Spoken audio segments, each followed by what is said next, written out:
নমস্কার বন্ধুরা, সবাই কেমন আছো? কালকে রবিবার হয়ে গেল আমাদের গ্র্যান্ড ফিস্ট। বাজার সমস্ত শনিবার সন্ধেবেলাই করে রাখা ছিল। রবিবার সকাল সকাল উঠে সমস্ত জিনিস অটোতে রিজার্ভ করে চলে গেলাম পিকনিক স্পটে। আমাদের ফিস্টের লোকেশনটা হচ্ছে বগুড়ান জলপাই। এখানে আমরা বছরে দুবার গ্র্যান্ড ফিস্ট করি। দিনটা ছিল রবিবার, তাই বেশ ভিড় ছিল। এই হচ্ছে আমাদের বগুড়ান জলপাইয়ের লাল কাঁকড়ার বীজ। এদিকে আমাদের রান্নার দাদারা সমস্ত সেট আপ রেডি করে চিকেন পকোড়ার জন্য চিকেন ম্যারিনেশন করছিল।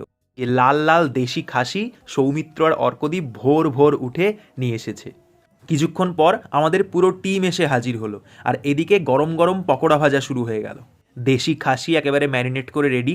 মুড়ি মাখা আর পকোড়া খেয়ে সবাই নেমে পড়লো ফুটবল খেলতে। পায়ে বল লাগিয়েছিলাম, তারপর থেকে লাগাতে পারছি না। এদিকে তখন চলছে মাটন কষানো।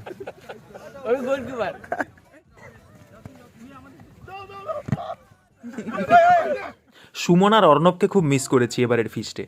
খেলাধুলার পর সবাই স্নান করতে যাব, দেখি সমুদ্রের জল খুবই নোংরা, জলে পুরো তেল ভাসছে। এবছর আমাদের লাঞ্চ পুরো টাইমে রেডি। সবাই মিলে গোল করে একসাথে বসে পড়লাম লাঞ্চ করতে। প্রথমে ছিল সাদা ভাত, পাঁচমেশালি সবজি, তারপরে এলো সেই গরম গরম ধোঁয়া ওঠা মাটন কষা। উফ, মাটনের কোয়ালিটি ছিল এ ক্লাস। নরম তুলতুলে মাটন দিয়ে ভাতটা মেখে জমিয়ে খেলাম। এটা সুমনের জন্য। জমিয়ে খাওয়া দাওয়া, আড্ডা, হই হুল্লোড়, সবাই মিলে দারুণ কাটলো দিনটা। কারা কারা এমন ফিস্ট করো কমেন্টে জানাও।